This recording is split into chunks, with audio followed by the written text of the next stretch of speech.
Marlène, Marco et Jean-Claude, nous sommes très heureux de te retrouver. Nous sommes très heureux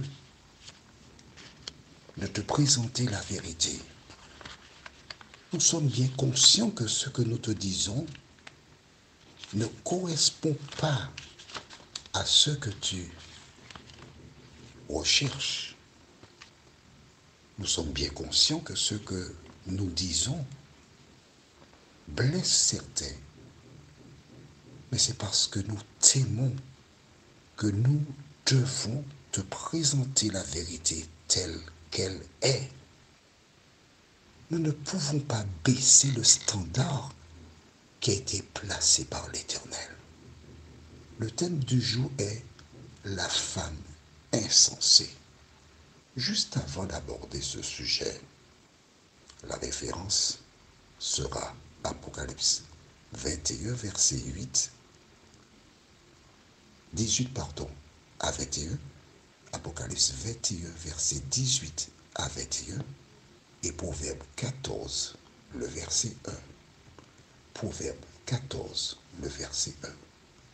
Juste avant, recherchons la présence de Dieu. Notre Seigneur et notre Dieu, nous avons vu qu'il existe deux types de femmes. Une qui marche selon ta parole et la femme qui représente l'épouse du diable. Leur tenue vestimentaire est différente. Seigneur, merci de continuer d'apaiser tes filles. Merci de continuer de leur parler toi-même, Seigneur. Saint-Esprit, merci de les éclairer et de les aider à comprendre que l'heure est venue pour être totalement à l'Éternel des armées. Dirige-nous tout au long de cette nouvelle étude, nous t'en prions. Au nom de Jésus et pour ta gloire éternelle. Amen. Notre thème est la femme insensée. Rappelle-toi, nous avons vu dans Apocalypse 17, verset 1 à 6, ce qui suit. Puis, un des 7 anges qui tenait les 7 coupes vint, et il m'adressa la parole en disant, « Viens, je te montrerai le jugement de la grande prostituée, qui est assise sur les grandes eaux. C'est avec elle que les rois de la terre se sont livrés à l'impudicité, et c'est du vin de son impudicité que les habitants de la terre se sont délivrés. » En clair, l'enseignement de cette grande prostituée a enivré, c'est-à-dire, de par son enseignement qu'elle a donné, les gens ont agi comme des personnes qui ont bu de l'alcool et qui sont ivres.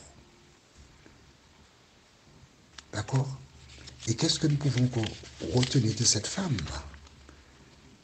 Et il me transporta en esprit dans un désert. Et je vis une femme assise sur une bête écarlate, pleine de noms de blasphème, ayant 7 têtes et 10 diadèmes. Cette femme était vêtue de pourpre et d'écarlate, et parée d'or, de pierres précieuses et de perles. Elle tenait dans sa main une coupe d'or remplie d'abominations et des impuretés de sa prostitution. Sur son front était écrit un nom, un mystère. Babylone la grande, la mère des impudiques et des abominations de la terre. Et je vis cette femme ivre du sang des saints et du sang des témoins de Jésus, et en la voyant, je fus saisi de grand étonnement. Cette femme-là, elle fait la guerre à qui? Aux saints. Qu'est-ce qu'un saint? Apocalypse 14, 12 dit, c'est ici la persévérance des saints qui gardent les commandements de Dieu et qui ont la foi de Jésus. Elle a persécuté et elle va persécuter les chrétiens. Mais tu as vu comment elle est vêtue? Exactement l'opposé de la manière que ce par l'Église de Dieu qui est la femme. Lisons dans Apocalypse 21, verset 18 à 21, je t'avais promis. Lisons. Dans Apocalypse 21, verset 18 à 21, du reste, tout le chapitre nous donne la description de la nouvelle terre. Lisons. La muraille était construite en jaspe et la ville était d'or pur, semblable à du verre pur. Aujourd'hui, tu portes des anneaux en or, mais non, ça c'est faible. Ce n'est pas de l'or, non, ça. Il est question d'or pur pour la ville. Les fondements de la muraille de la ville étaient ornés de pierres précieuses de toute espèce. Le premier fondement était de jaspe, le second de saphir, le troisième de chalcédoine, le quatrième d'émeraude, le cinquième de sardonyx, le sixième de sardoine, le septième de chrysolite, le huitième de béryl, le neuvième de topaze, le dixième de chrysoprase, le onzième d'hyacinthe, le douzième d'améthyste. Les 12 portes étaient 12 perles. Chaque porte était d'une seule perle. La place de la ville était d'or pur comme du verre transparent. Tu as entendu ça? Voici comment est la ville que Jésus a été préparée. Des matériaux de construction que les hommes utilisent aujourd'hui comme bijoux. Est-ce que tu as entendu que les portes de la ville sont quoi? Une perle. Quand tu regardes la perle aujourd'hui, comment est une perle? Une toute petite perle. Mais la Bible nous dit que sur la nouvelle terre, la porte de la ville sera une perle. Donc tu imagines la grosseur de la perle. Est-ce que tu imagines ça? Si tu aimes voir de belles choses, je t'invite à te préparer à rencontrer Jésus. Et là, tu verras de belles choses. Mais ne viens pas pour voir les belles choses. Viens surtout pour voir celui qui a donné sa vie sur la croix du calvaire, afin que par elle, tu aies la vie éternelle. La référence du jour se trouve dans le livre de Proverbes chapitre 14, verset 1. Dans ce chapitre, il y a beaucoup de choses à tirer. Mais il commence par une déclaration fondamentale. La femme sage bâtit sa maison. Et la femme insensée la renverse de ses propres mains. Est-ce que je peux relire ça pour toi encore? Bien sûr, sans problème. La femme sage bâtit sa maison et la femme insensée la renverse de ses propres mains. La Bible déclare qu'il y a deux types de femmes. Une qui est sage et une qui était sensée. Les deux ont un comportement différent, qui s'oppose.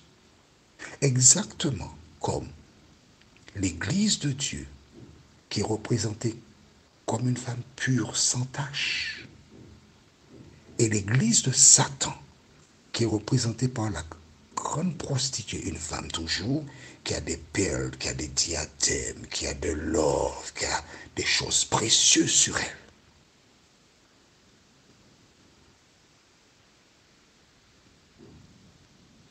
De toi à moi, où te trouves-tu? Quand tu te regardes, femme, dans un miroir, à qui ressembles-tu? Comme la grande prostituée qui est assise sur des mers qui représentent des nations, donc qui règnent sur le monde pratiquement, avec des bijoux, ou bien celle qui est à l'image de la femme, telle qu'elle a été créée à l'origine lorsque Dieu a créé le monde. Il n'y a pas trois, il n'y a que deux. Alors, où es-tu parmi ces deux-là? Vois-tu, quand tu es à l'image de Dieu, tu es une femme sage. La référence que nous venons de lire, Proverbe 14, verset 1, parle de la femme sage et la femme insensée. La femme qui écoute la parole de Dieu. La femme qui marche selon ce que dit la Bible. Cette femme-là, elle n'a aucun problème. Cette femme n'a aucun problème. Quand tu marches selon la parole de Dieu et tu as un époux, dans les échanges que tu as avec lui, toutes les fois que tu dois ouvrir tes lèvres, tu dois lui dire, mon cœur, allons lire la Bible s'il te plaît. Dès qu'il y a un problème quelconque, et tu as un verset approprié dans lequel tu exposes la vérité. Quand tu te comportes ainsi, tu deviens une référence. Chaque fois qu'il y a quelque chose, tu prends la Bible et tu apportes la solution. Cet homme va te respecter parce que tu crains l'Éternel. Tu mets en pratique la parole de l'Éternel. C'est toi qui seras placé sur un piédestal. Mais si tu suis tes penchants, si tu fais ce que tu as envie, là tu es une femme insensée. Et tu seras responsable de la destruction de ton foyer. Il existe bien des personnes qui détruisent des foyers et qui ne sont même pas conscientes qu'elles sont en train de le faire. Alors si à travers cet audio, le Seigneur ouvre tes yeux, je t'invite à rentrer en toi-même, à reconnaître tes erreurs, à demander pardon à Dieu et à toutes les personnes que tu as offensées, afin d'avoir une chance, la possibilité d'être sauvé. Prions. Notre Seigneur et notre Dieu, nous te remercions pour la parole. Alors que nous prenons le temps pour l'étudier, Saint-Esprit, continue de nous éclairer, de nous conduire. Permets que nous puissions grandir en toi encore, jour après jour. Nous t'avons prié au nom de Jésus et pour ta gloire éternelle. Amen. Notre prochaine étude sera Femme querelleuse. L'un des deux versets sera Proverbe 21, verset 9. Et je te citerai le deuxième en début de cours. Alors en attendant, que l'Éternel continue de te bénir. Relis les références, mets-les en pratique et ainsi, tu correspondras au plan de l'Éternel. Il me tarde de te retrouver.